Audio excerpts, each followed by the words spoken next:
Sarah Arciniega. Welcome back to my channel and welcome if you're new. We will be doing a scrapbook page today, but before we get to that, I wanted to feature close to my heart's stamp of the month. This November, it was all about being thankful and grateful and lots of fun sentiments.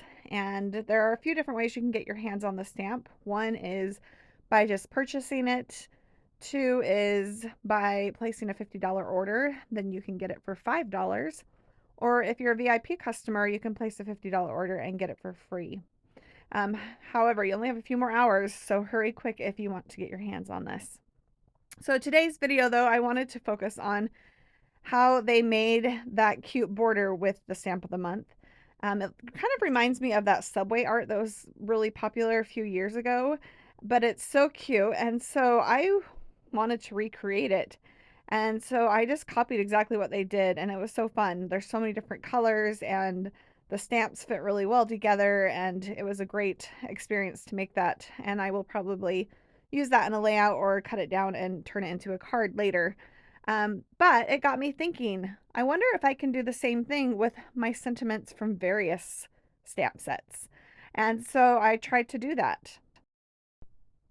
I'm a fairly new maker, but I pulled out all the Christmas stamp sets that I had, and I was able to come up with enough sentiments. And so this is what my Christmas version of that looked like.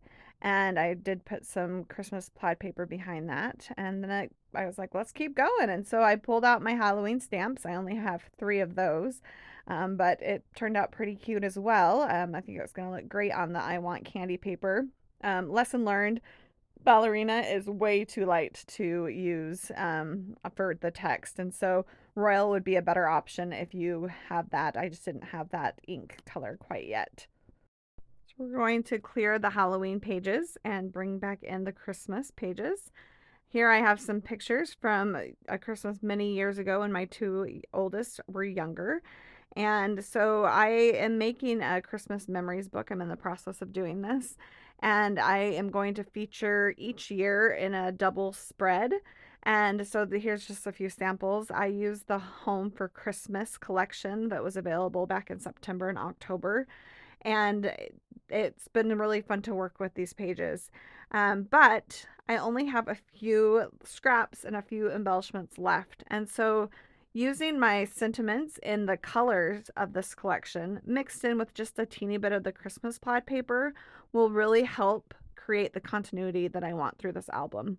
And so that's what I am planning on doing. I'm going to use just a little bit of the Christmas plaid, use the 4 colors that are the primary colors in this collection, and that will make my page flow. Another way I plan on extending this collection is by using the digital art files. And so I can cut out some additional things with my Cricut to make the album work. So we're going to take a look at the pictures that I am featuring on this double spread. There's a picture of my daughter with her new kitchen. There's one of myself and her playing with her new beaded necklaces that she got in her stocking. And then there's an adorable one of my son in his reindeer pajamas. And then we have 2 of them by the Christmas tree. We take Christmas tree pictures every year. And so I go ahead and clear that though, because I need to make some more stamped images. I want to take the border from the left page and do something similar on the right side so it flows. And so to do that, I'm going to go ahead and use a horizontal piece of paper so it's different and it's not the same exact border. And so I'm showing you which collections of stamps I used to do this with the sentiments. And so those ones are the Silver Bells card making stamp, the Silver Bells card making workshop stamp set, and then here we have the train set that's no longer available. I also use Snow Cute, and then this Joy to the World stamp. It's an M stamp. It's very small. And it worked well to add into the mix. So I use Scarlet, Jade, Candy Apple, and Pine as my colors. And I love that there's like the 2 bright, vivid colors, and then there's 2 that are deeper and richer. And I love the combination of mixing those. I actually don't have footage of me doing all the stamping. With this, sometimes you just need to get your head over it to make sure it goes in the right place, and so the footage wasn't worth viewing. But I did start off with this, and so when you do the word sentiments, you want to do some horizontal as well as vertical. You also want to leave some spaces. The left side, I was like puzzle piecing them and getting them really close. And then I realized, oh, I'm not going to have any room for fillers. And the fillers actually make it really cute. And so I wish I would have been a little more generous in my spacing on the left. And I kind of figured that out as I went. My season greetings there at the top, it did not go where I wanted it to. And it's okay though, because I'm going to actually cover that top portion up with some pictures. But what I'm doing right now is I am showing you how each stamp set has little images, and or almost every stamp set has little images, and they're perfect for doing just this, like filling in those little spaces. And so I went ahead and added some holly and some red berries, and if you use it once, you probably want to use it again. I also, what I tried to do is kind of actually do the triangle trick where you make a triangle with them. It doesn't work perfectly because you're filling it in holes, and so, but as a general rule, it's something I tried to look at.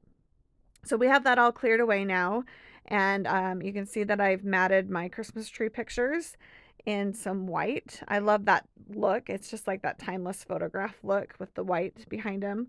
I am going to go ahead and swipe them in pine ink though, and that just adds a little more dimension and definition, and I really like the look. At this point, I realized there's only a teeny bit of jade cardstock on my right side that is showing.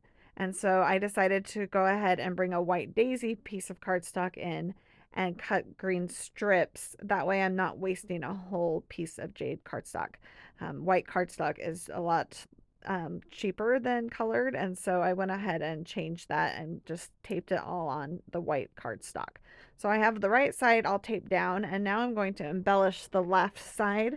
I have these really cute elf stamps, and so I went ahead and colored them with my tri-blend markers, and they're super cute, but as I put them on there, and I just decided it was too busy.